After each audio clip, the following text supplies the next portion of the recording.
إن الحمد لله نحمده ونستعينه ونستغفره ونعوذ بالله من شرور أنفسنا ومن سيئات أعمالنا من يهده الله فلا مضل له ومن يضلله فلا هادي له وأشهد أن لا إله إلا الله وحده لا شريك له وأشهد أن محمدا عبده ورسوله أما بعد فقد قال الله تعالى في القرآن العظيم والفرقان المجيد أعوذ بالله من الشيطان الرجيم بسم الله الرحمن الرحيم يا أيها الذين آمنوا اتقوا الله حق تقاته ولا تموتن إلا وأنتم مسلمون يا أيها الناس اتقوا ربكم الذي خلقكم من نفس واحدة وخلق منها زوجها وبث منهما رجالا كثيرا ونساء واتقوا الله الذي تساءلون به والأرحام إن الله كان عليكم رقيبا يا أيها الذين آمنوا اتقوا الله وقولوا قولا سديدا يصلح لكم أعمالكم ويغفر لكم ذنوبكم ومن يطع الله ورسوله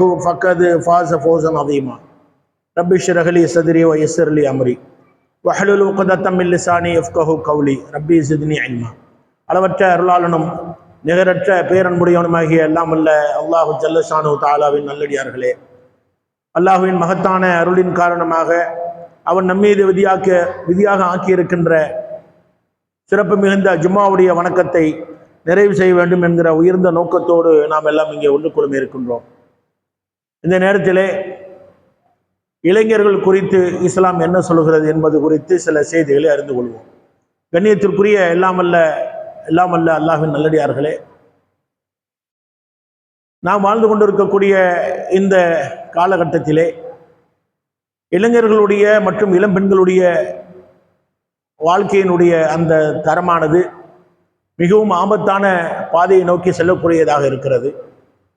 நவீன உலகத்தின் காரணமாக, நவீன கண்டுபிடிப்புகளின் காரணமாகவும் பேராசையின் காரணமாகவும் இன்ன பிற காரணங்களினாலும் இளைஞர்களுடைய மற்றும் இளம்பெண்களுடைய வாழ்க்கை சீரழிந்து வரக்கூடிய சூழ்நிலையிலே முஸ்லிம்களாக இருக்கக்கூடிய இளைஞர்கள் இளம்பெண்கள், அவர்களுடைய பெற்றோர்கள், அவர்களுடைய பொறுப்பாளர்கள் ஆகிய நாம் என்ன செய்ய வேண்டும், எப்படி நம்முடைய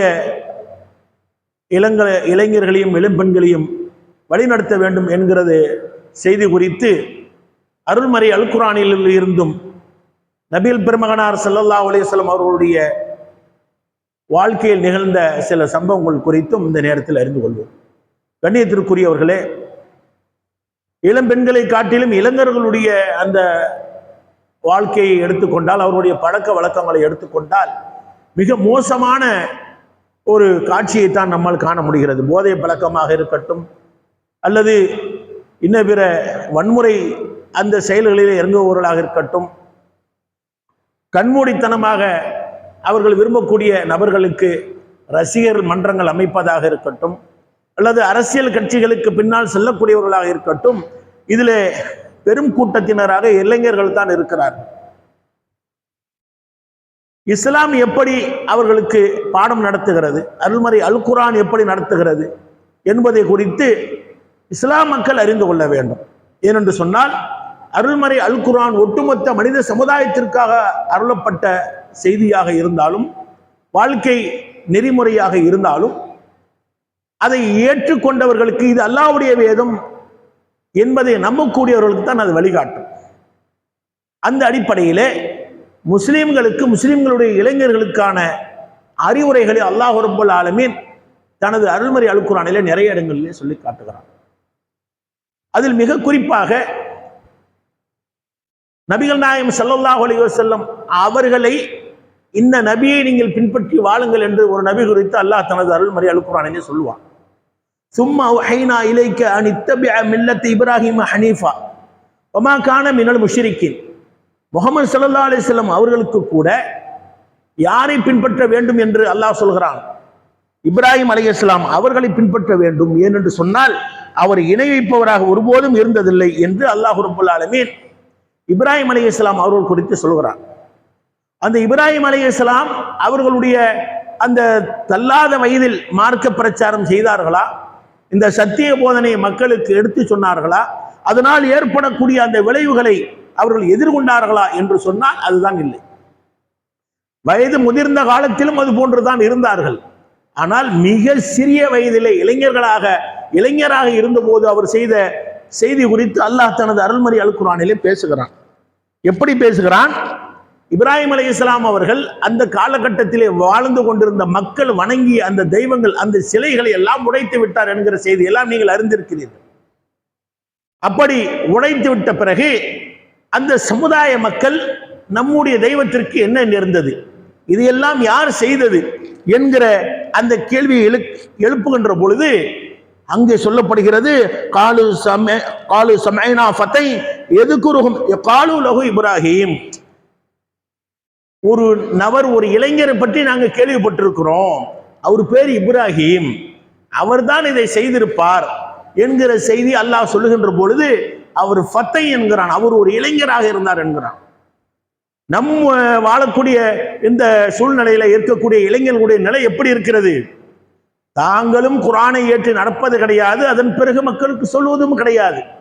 நானே நடக்கலையே, நானே அதுக்கு உட்படலையே, நானே அதை ஏற்றுக்கொள்ளவில்லையே என்கிற நிலையில் தான் இளைஞர்களுடைய அந்த போக்கு நாளுக்கு நாள் மிக மோசமான நிலையிலே சென்று கொண்டிருப்பதை பெற்றோர்களும் அப்படிதான் இருக்கிறாங்க. அதாவது பதபதச்சுக்கிட்டு இருக்கிறாங்க. என்னுடைய பிள்ளை வீட்டை விட்டு வெளியே சென்று விட்டு மீண்டும் வீட்டுக்கு வரும்போது எப்படி சென்றானோ அப்படியே திரும்ப வருவானா என்கிற ஒரு சந்தேகத்தில், ஒரு பதைபதைப்பில் தான் பெற்றோர்கள் இருந்து கொண்டிருக்கிறார்கள் என்று சொன்னால் அவ்வளவு தீய காரியங்கள் சூழ்ந்து கொண்டிருக்கிறது. அதுல இளம் பெண்கள் மட்டும் விதிவிலக்கு கிடையாது. பசங்க செய்வது வெளிப்படையா தெரியும், பெண்கள் செய்வது மாரோதரமான காரியமாக ஈடுபடும் போதுதான் வெளிச்சத்துக்கு வரும். அதுவரையிலும் மறைமுகமாகவே இருக்கும்.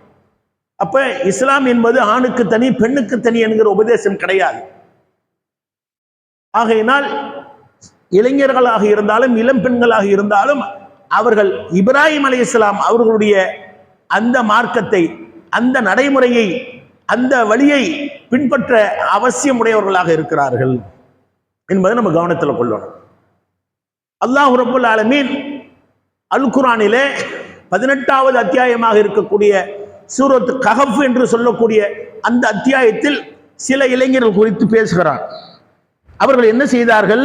அல்லாஹ் அழகாக மிக நபிகளாருக்கு அல்லாஹ் அந்த வசனத்தை இறக்குகின்ற போது எப்படி சொல்கிறான்? நஹ்னு நகுஸ் அலைக நபாஹும் பில் ஹக்கி இன்னஹும் ஃபித்யத்துன் ஆமனு பிரப்பிஹிம் வஸித்னாஹும் ஹுதா. நபியே, உண்மையான செய்தியை, வரலாறை உமக்கு நாம் சொல்கிறோம். சாதாரண செய்தி இல்லை. அது என்ன செய்தி தெரியுமா? சில இளைஞர்கள் இருந்தார்கள், அவர்கள் அல்லாஹ்வை நம்பினார்கள், ரப்பை நம்பினார்கள். அதன் காரணமாக அவர்களுக்கு நாம் ஹிதாயத்தை அதிகப்படுத்தினோம். அதற்கு பிறகு அந்த இளைஞர்கள் என்ன செய்கிறார்கள்? ஒரு சமுதாய மக்களிடத்திலே சில இளைஞர்கள் என்ன செய்கிறார்கள்? அங்கே நிலவக்கூடிய இணைப்பு காரியங்கள், அனாச்சாரங்கள், விபச்சாரங்கள், மது, சூது போன்ற தீய பழக்க வழக்கங்கள் அனைத்தையும் பார்த்து வெறுத்து இந்த சமுதாயத்தோடு நாம் வாழக்கூடாது என்று அகில உலகத்தையும் படைத்த ஒரு இறைவனைத்தான் நாம் வணங்க வேண்டும், அதுதான் நல்வழியாக இருக்கும் என்று ஏற்று அவர்களுக்குள் ஒரு மஷூரா செய்து இந்த சமுதாய மக்களோடு நாம் வாழக்கூடாது என்று ஊரை விட்டு பிரிந்து ஊருக்கு ஒதுக்குப்புறமான மக்கள் நடமாட்டம் இல்லாத ஒரு குகையிலே போய் அவர்கள் அனைவரும் அடைந்தார்கள். அங்கே அவர்கள் வாழ்றாங்க. எப்படி வாழ்றாங்க? சுப்ஹானல்லாஹ். அவர்களுக்கு இந்த சுகபோக வாழ்க்கையில வாழக்கூடிய இளைஞர்களுக்கு அவர்களிடத்திலிருந்து படிப்பினை இருக்கிறது. அவங்கள இளைஞர்கள் தான் அல்லாஹ் சொல்றான். பொதுவா இளைஞர்களுக்கு பெரியவர்களை விடவும் சின்ன குழந்தைகளை விடவும் ஆசையும் அதிகமா இருக்கும், ஆர்வமும் அதிகமா இருக்கும், அதற்கான முயற்சியும் அதிகமா இருக்கும். இளம் வயதுல எல்லாமே அதிகமா இருக்கும். சின்ன குழந்தைங்களுக்கு ஆசை இருக்கும், ஆனா முயற்சி செய்ய மாட்டாங்க. அதே போல பெரியவர்களுக்கு ஆசை இருக்கும், முயற்சி செய்ய இயலாது. இது அனைத்தும் ஒருங்கே இணைந்த வயது அந்த இளம் வயது.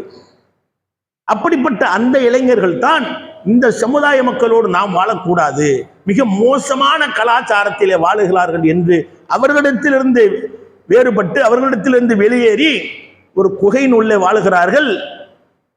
அல்லாஹ் சொல்கிறான், ஃபதரபனா அலா ஆதானிஹிம் ஃபில் கஹஃபி சினீன் அததா. அவங்க காதுல நம்ம அரைஞ்சோம். அது அரபு மொழியில ஒரு இலக்கணமா சொல்றது. காதில் அரைந்தோம் சொன்னா நேரடி அறையிறது இல்லை. அவர்களை உறங்கச் செய்தோம். அவர்களுக்கு என்ன செய்தோம்? தூக்கத்தை கொடுத்தோம். எத்தனை ஆண்டு? 309 ஆண்டுகளை உறங்கச் செய்தோம்ங்கிறான்ல. ஒரு ஆண்டு 2 ஆண்டு கிடையாது, 309 ஆண்டு காலம் அந்த குகையிலே அவர்கள் உறங்குகிறார்கள். அதற்கு பிறகு அவர்கள் வெளியிலே வந்து ஏகத்துவ பிரச்சாரத்தை செய்தார்கள் என்று அல்லாஹ், அது பெரிய செய்தி. அதில் இருக்கக்கூடிய கான்செப்ட் என்ன? அந்த இளைஞர்கள் நினைத்திருந்தால் மக்களோடு மக்களாக சகஜமாக அவர்களும் அங்கே இருக்கக்கூடிய அந்த கேளிக்கைகளை, அந்த சந்தோஷத்தை, அந்த மகிழ்ச்சியை, அந்த பாவமான காரியங்களை செய்திருக்க முடியும். அதுதான் வழக்கம், அதுதான் அவர்களுக்கு. அது ஒரு பெரிய விஷயம் கிடையாது. சொல்லுவாங்கல்ல, ஆடை இல்லாத ஊர்ல யாராவது ஒருத்தன் ஆடையோட போனா அவனை பார்த்து சிரிப்பாங்கண்டு. அந்த மாதிரி அங்கு இருக்கக்கூடிய மக்கள் எல்லாம் ஆடை இல்லாதவர்களை போன்று அறிவற்றவர்களாக பாவத்திலே வந்து மூழ்கி கிடக்கக்கூடிய மக்களாக இருந்த போது கூட அந்த இளைஞர்கள் அங்கிருந்து வெளியே செல்வதற்கு காரணமாக அமைந்தது அல்லாஹ்வின் மீது அவர்களுக்கு ஏற்பட்ட அந்த நம்பிக்கை, படைத்த ரப்பு இருக்கிறான் என்கிற அந்த உறுதியான நம்பிக்கை. அதனால் அவர்களுக்கு நாம் ஈமானை, ஹிதாயத்தை அதிகப்படுத்தினோம் என்று அல்லாஹ் சொல்கிறான். அப்ப இன்றைக்கு இளைஞர்கள் என்ன செய்ய வேண்டும்? இளம் பெண்கள் என்ன செய்ய வேண்டும்? பள்ளிவாசலை நோக்கி இளைஞர்கள் வர வேண்டும், இஸ்லாத்தை அறிய வேண்டும், அல் குர்ஆனை ஓத வேண்டும், நபிகளாருடைய போதனையை அறிய வேண்டும். அதன் பிறகு தங்களுடைய வாழ்க்கையை அதன் வழியிலே அமைத்துக் கொள்ளும் போது தீய பழக்க வழக்கங்களில் இருந்து முழுமையாக விலகிக் கொள்ளலாம்.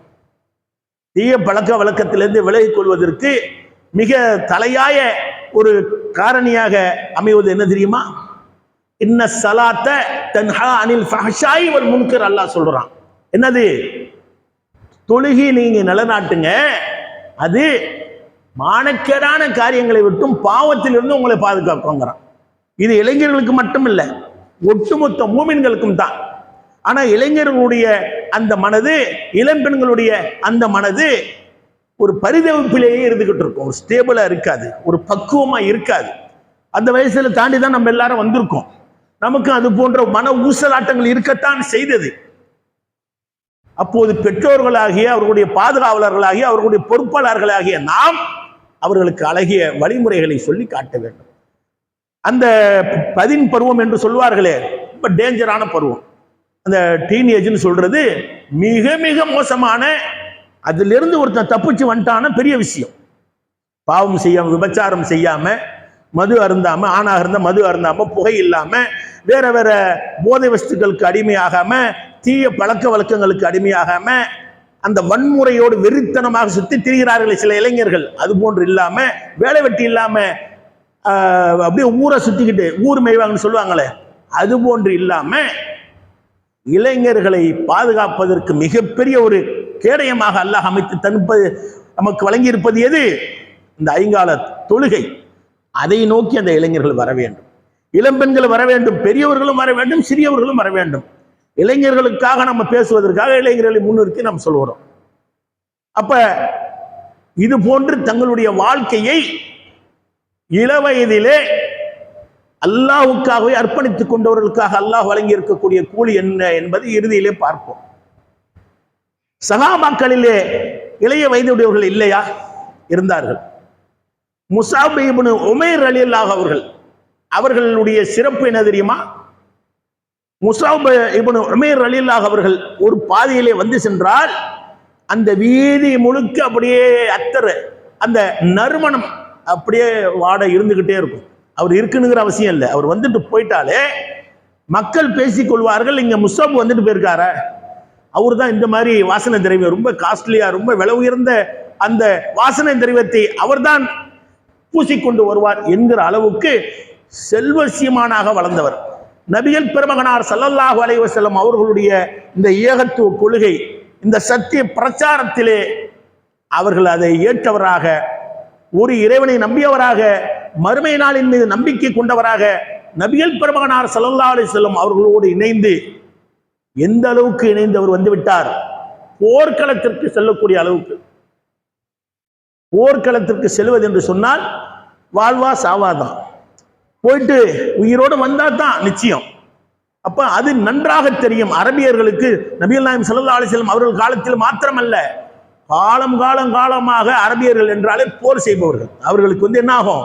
சின்ன சின்ன விஷயத்துக்கெல்லாம் போர் செஞ்சுக்குவாங்க. இந்த குலம், இந்த குலம், இந்த கோத்திரத்தார், அந்த கோத்திரத்தார், என்னை அவன் பேசி விட்டான், அவன் அடித்து விட்டான், அவனை அடித்து விட்டான், இவனை ஏசி விட்டான் என்று சிறிய அற்பமான காரியங்களுக்கெல்லாம் மிகப்பெரிய போர் செய்யக்கூடிய மக்களாக, போர்க்குணம் மிக்க மக்களாக அரபியர்கள் வாழ்ந்து கொண்டிருந்தார்கள்.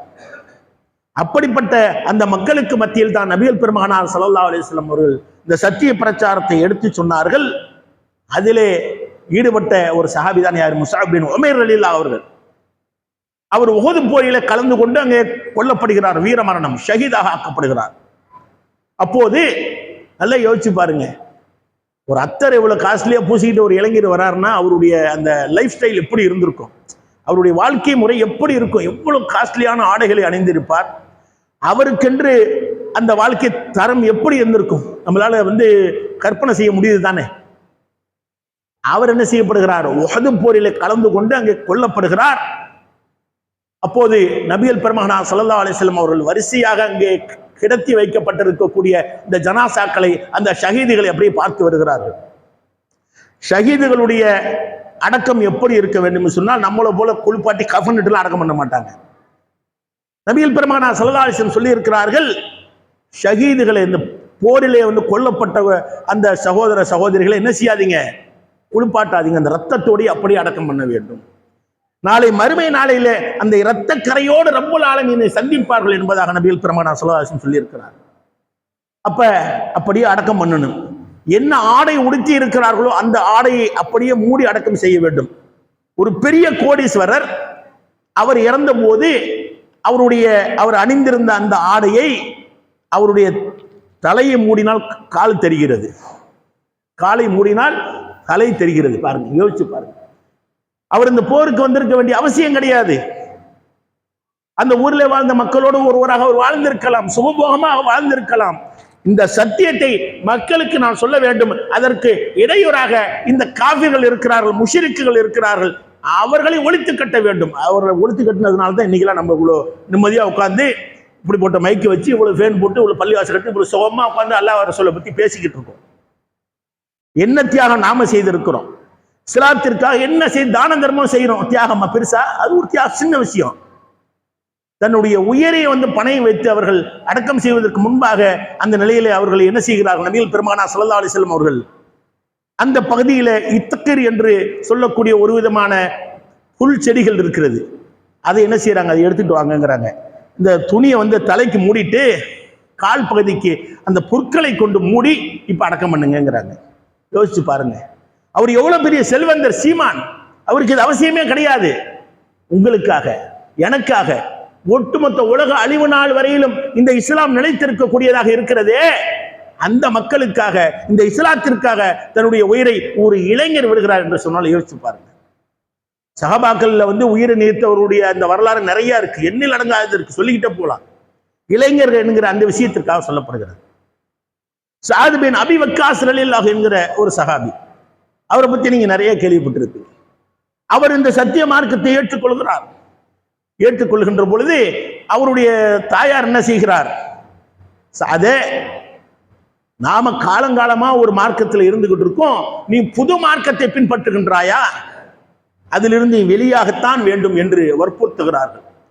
அவர் அதுக்கெல்லாம் எதுவுமே என்ன செய்யல, எந்த ஒரு அவருடைய அந்த பேச்சை மதிப்பவராக இல்லை. ஏனென்று சொன்னால் அல்லாஹ்வுடைய அந்த மார்க்கம், அந்த தீன், அந்த ஏகத்துவம் அவருடைய உள்ளத்திலே ஆழமாக பதிந்து விட்டது.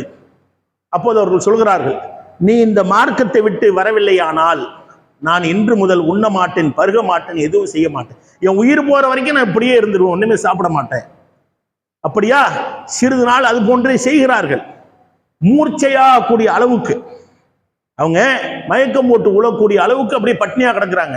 எப்படியாவது பிள்ளையை வழிக்கு கொண்டு வந்துடலான்ட்டு. அவர் அதுக்கெல்லாம் ஒண்ணுமே மயங்கல. நீ என்ன செஞ்சுக்க, நான் சத்திய மார்க்கத்தில் இருக்கிறேன், முடிஞ்சா நீ இங்க வா, நானும் அங்க வர முடியாது.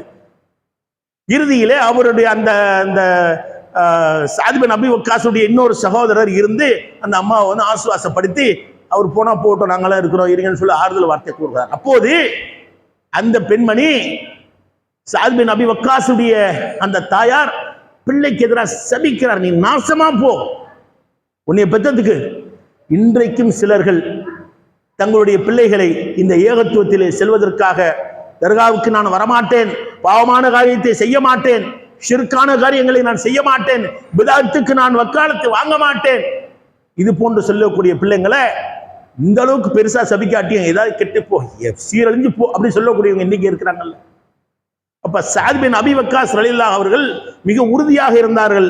அந்த அம்மா கடைசியா ஒன்று சொல்லுது, நீ ஏற்றுக்கொண்ட அந்த குர்ஆனிலே சொல்லவில்லையா தாயாருக்கு செய்ய வேண்டிய அந்த கடமை அவர்களுக்கு கட்டுப்பட்டு நடக்க வேண்டும் என்று? நீ ஏற்றுக்கொண்டிருக்கக்கூடிய, நீ சொல்லி காட்டக்கூடிய அந்த குர்ஆன் வசனம் உனக்கு இல்லையா என்று கேட்கின்ற பொழுதுதான் அல்லாஹ் ரப்பல் ஆலமீன் அப்போது ஒரு வசனத்தை இறக்குகிறான். சஅத் பின் அபி வக்காஸ் ரலியல்லாஹு அவர்களுடைய இந்த சம்பவத்திற்காக அல்லாஹ் ரப்பல் ஆலமீன் ஒரு வசனத்தை இறக்குகிறான். எப்படி இறக்குகிறான் என்று சொன்னால் அழகாக சொல்லி காட்டுகிறான். வஸைனல் இன்சான பிவாலிதைஹி ஹமலத்துஹு உம்முஹு வஹனன் அலா வஹனின் வஃபிஸாலுஹு ஃபீ ஆமைனி அன் அஷ்குரு லி வலி வாலிதைக்க இய்யாய வ இலையல் மசீர். அதாவது உனது பெற்றோருக்கு நீ என்ன செய்ய, நல்லுபகாரம் செய். ஏன்னு சொன்னா உன் தாய் உன்னை சிரமத்துக்கு மேல சிரமப்பட்டு பெற்று எடுத்திருக்கிறாங்க, 2 வருஷம் பால் கொடுத்துருக்குறாங்க, அல்ல வரிசையா சொல்றான். ஆனா எனக்கு இனவி, நீ அவங்களுக்கு நன்மை செய்யி, அவர்களுக்கு நீ உபகாரம் செய்யி. ஆனா எது விஷயமாக உனக்கு அறிவு இல்லையோ அது விஷயத்துல எனக்கு இணை வைக்குமாறு உன் பெற்றோர் உன்னை வற்புறுத்தினால் அவர்களுக்கு நீ அடிபணியாதே, அந்த விஷயத்தில் நீ மாறு செய்ய என்று அல்லாஹ் சொல்கிறான். நாகூர் தர்காவுக்கு போன்னு சொன்னா போவாது, என்ன பிற ஷிர்கான காரியங்களை செய்ய வேண்டும் சொன்னால் செய்ய மாட்டேன். ஏன் என்று சொன்னால் இது அல்லாஹ் அல் குர்ஆனிலே தடுத்து விட்டான் என்கிற அந்த செய்தியை சஅத் பின் அபி வக்காஸ் ரலியல்லாஹு அவர்களுக்கு மாத்திரமல்ல, உங்களுக்கும் எனக்கும் உலக அழிவு நாள் வரையிலும் இருக்கக்கூடிய அனைத்து மக்களுக்குமான உபதேசமாக இல்லையா? அதை ஏற்று நடந்தார் அவர். யாரு? சஅத் பின் அபி வக்காஸ் அவர். இன்றைக்கு நாம் அப்படி ஏற்றுக்கொண்டு நடக்கின்றோமா? இளைஞர்கள் பெற்றோருடைய பேச்சை பொதுவாகவே கேட்பது கிடையாது, பொதுவாகவே எதுவும் கேட்பது கிடையாது. இந்த இணைப்பு காரியத்தெல்லாம் பெருசாவே எடுத்துக்கொள்றதும் கிடையாது. மற்ற காரியங்கள்லாம் கேட்காட்டி கூட இணைப்பு காரியங்களுக்கு கூப்பிட்ட உடனே போயிடுவாங்க, அதுல அவங்களுக்கு ஒன்றும் பெரிய பாதிப்பு தெரிவது கிடையாது. அப்ப அல்லாஹ் ரப்பல் ஆலமீன் சஅத் பின் அபி வக்காஸ் ரலியல்லாஹு அவர்களின் மூலமாக நமக்கு மிகப்பெரிய எச்சரிக்கை தந்து விட்டான். பெற்றோர்களுக்கு நீ செய்ய வேண்டிய உபகாரத்தை செய்து தான் ஆக வேண்டும். ஆனால் எனக்கு இணை வைக்குமாறு உன்னை தூண்டினால் அதுல அவர்களுக்கு நீ இணை வைத்து அந்த விஷயத்துல நினைஞ்சிராத, கட்டுப்பட்டு நடந்துராத. அது அல்லாத விஷயங்களுக்கு அவர்களோடு நீ என்ன செய்ய, நல்லொரு பாராட்டு என்று அல்லாஹ் ரப்பல் ஆலமீன் தனது அருள்மறை அல் குர்ஆனின் மூலமாக சொல்லி காட்டுகிறான். இந்த உபதேசங்கள் நம்மளுக்கு போதாதா? அப்ப இதையெல்லாம் இளைஞர்கள் ஏற்று என்ன செய்ய வேண்டும்? பெற்றோர்களே தவறான பாதையில் இருந்தாலும் நாம் அவர்களுக்கு அறிவுரை கூற வேண்டும். பெற்றோர்கள் நல்வழியிலே இருக்கின்ற பொழுது அவர்கள் நம்மை நல்வழிக்கு அழைக்கின்ற பொழுது தீய பழக்க வழக்கம் என்பது பார்ப்பதற்கு சிலந்தி வலை மாதிரி இருக்கும். ஆரம்பத்தில் ஒரு பெருசா தெரியாது. ஒரு புகைப்பிடிக்கக்கூடிய இளைஞர்கள்லாம் என்ன, குழந்தையா இருக்கும்போது அந்த பழக்கத்தை கத்துக்கிட்டாங்களா? 4 பேர் நண்பன் கூடுவான், சும்மா ஒரே ஒரு இழுத்துப்பாரு அப்படிமா, அதனால ஒன்றும் இல்லை, அப்படித்தான் ஆரம்பிக்கும். அப்புறம் அதுவே 1, 2, 3 பாக்கெட் கணக்கில் ஆகும். அதே போலத்தான் மதுவும், அதே போலத்தான் போதைப் பொருட்கள். சுப்ஹானல்லாஹ், இன்னைக்கு போதைப் பொருட்கள் இஸ்லாமியர்கள் வாழக்கூடிய பகுதிகளிலும் வசிக்கக்கூடிய பகுதிகளிலும் அளவுக்கு அதிகமாக வந்துவிட்டது. மற்ற மக்களை பத்தி நம்மளுக்கு என்ன கவலை? நம்ம சொன்னா கேட்க போறது கிடையாது, அவங்க மறுமையை நம்பினவங்க கிடையாது. இதை உபயோகித்தால் ஹராமு ஹலாலு சொர்க்கம் நரகம் அவங்க ஏத்துக்கல, நாம ஏத்துக்கிட்டு இருக்கோம். அல்லாஹ்ட்ட வாக்குறுதி அளித்திருக்கிறோம். ஒவ்வொருத்தரும் என்ன செஞ்சிருக்கிறோம்?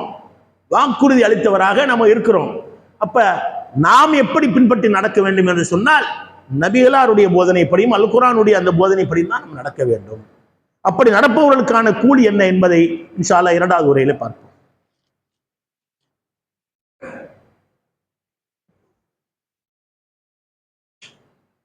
அல்ஹம்துலில்லாஹி ரப்பில் ஆலமீன் வஸ்ஸலாத்து வஸ்ஸலாமு அலா ரசூலில் கரீம் அம்மா பஅத். பொதுவாகவே அல்லாஹ்வுக்கும் அல்லாஹ்வுடைய தூதருக்கும் கட்டுப்பட்டு நடக்கக்கூடிய அனைவருக்கும் சொர்க்கம் நிச்சயம், அதுல எந்த மாற்று கருத்தும் கிடையாது. அதுல மிக குறிப்பாக அல்லாஹ் ரப்பல் ஆலமீன் 7 சாராருக்கு நாளை மறுமை நாளையிலே நிழலே இல்லாத ஒரு பகுதி அல்லாஹ் ஏற்படுத்துவான். அந்த பகுதியிலே தன்னுடைய அரிசை கொண்டு 7 சாராருக்கு அந்த அரிசினுடைய நிழலை தருவான் என்று 7 சாரார் குறித்து அல்லாஹ் சொல்கிறானே, அதிலே ஒரு சாரார் யார் தெரியுமா?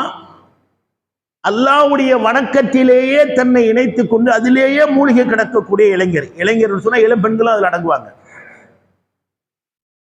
அப்ப அல்லாஹ்வுடைய வணக்கத்தில் அவர்கள் மூழ்கி இருப்பார்கள் என்று சொன்னால், அப்படிப்பட்ட அவர்களுக்கு அல்லாஹ் அரிசினுடைய நிழலை தருகிறான் என்று சொன்னால் அது பெரிய பாக்கியம். கோடான கோடி மக்களை அல்லாஹ் படைத்து அதில் சில பேரை தேர்ந்தெடுத்து இந்தந்த கேட்டகரியில் உள்ளவங்க எல்லாம் அதுல அந்த வெயிலிருந்து தன்னை பாதுகாத்துக் கொள்ளலன்னு அவ்வளவு வெயிலா இருக்கும். நமக்கு சாதாரணமா அடிக்கக்கூடிய வெயில், இந்த ஏப்ரல் மேல அடிக்கக்கூடிய அந்த வெயிலே நம்மளுக்கு தாங்கல. மறுமை நாளையில மிக அருகிலே சூரியன் கொண்டு வரப்படும். அப்ப எப்படி இருக்கும்? அதை அவர்கள் என்ன செய்ய முடியாது, தாங்கிக் கொள்ள இயலாத அளவிற்கு அந்த வெயிலின் அந்த சீற்றத்திலிருந்து தன்னை பாதுகாத்துக் கொள்வதற்காக அல்லாஹ் சில வழிமுறைகளை சொல்லித் தருகிறான். அதிலே ஒன்று அந்த இளைஞர்களுக்காக இருக்கக்கூடியது என்ன? அல்லாஹ்வுடைய வணக்கத்திலேயே தன்னை மூழ்கடித்துக் கொண்டு எப்போதும் அல்லாஹ் பத்தியே நினைக்கணும். அல்லாஹ் பத்தியே நினைக்கணும். பள்ளியாசல் உட்கார்ந்துருக்கு அது கிடையாது. தான் பேசக்கூடிய பேச்சு அல்லாஹ் அங்கீகரிக்கிறானா அங்கீகரிக்கலையா? தான் பார்க்கக்கூடிய பார்வை அல்லாஹ் அங்கீகரிக்கிறானா இல்லையா? தான் உண்ணக்கூடிய உணவு அல்லாஹ் அங்கீகரிக்கிறானா இல்லையா? தான் உடுத்தக்கூடிய உடை அல்லாஹ் அங்கீகரிக்கிறானா இல்லையா? தன்னுடைய ஒவ்வொரு செயலும், ஒவ்வொரு நடவடிக்கையும், ஒவ்வொரு பேச்சும், மூச்சும் அனைத்தும் அல்லாஹ்வுக்காகவே என்கிற அந்த நிலை வருவதுதான் அந்த வணக்கம். எல்லாமே வணக்கம் தாங்க. இஸ்லாத்தை பொறுத்த வரைக்கும் எல்லா விஷயங்களும் வணக்கமாக நன்மையாக ஆக்கப்படுகிறது. அல்லாஹ்வை நினைத்து அல்லாஹ்வுக்கு கட்டுப்பட்டு அல்லாஹ்வுடைய தூதருக்கு கட்டுப்பட்டு எந்த ஒன்றை செய்தாலும் அது வணக்கமாக ஆகிறது. வணக்கம் என்று வந்துவிட்டாலே அது நன்மையாக ஆகிறது. நன்மை என்று ஆகிவிட்டாலே அதற்கான பரிசு, அதற்கான கூலி சொர்க்கம்தான். அப்படிப்பட்ட அந்த சொர்க்கத்தை அடையக்கூடிய நன்மக்களாக இளைஞர்களும் இளம் பெண்களும் அவர்களுடைய பெற்றோர்களும் அவர்களை சார்ந்தவர்களும் ஆகிய நாம் அனைவரும் ஆக வேண்டும் என்பதாக உங்களுக்கும் எனக்குமான துஆவை முன்வைத்தவனாக என் உரையை நிறைவு செய்கிறேன். வாஹிர் தாவானா அல்ஹம்துலில்லாஹி ரப்பில் ஆலமீன். அஸ்ஸலாமு அலைக்கும் வரஹ்மத்துல்லாஹி வபரகாத்துஹு.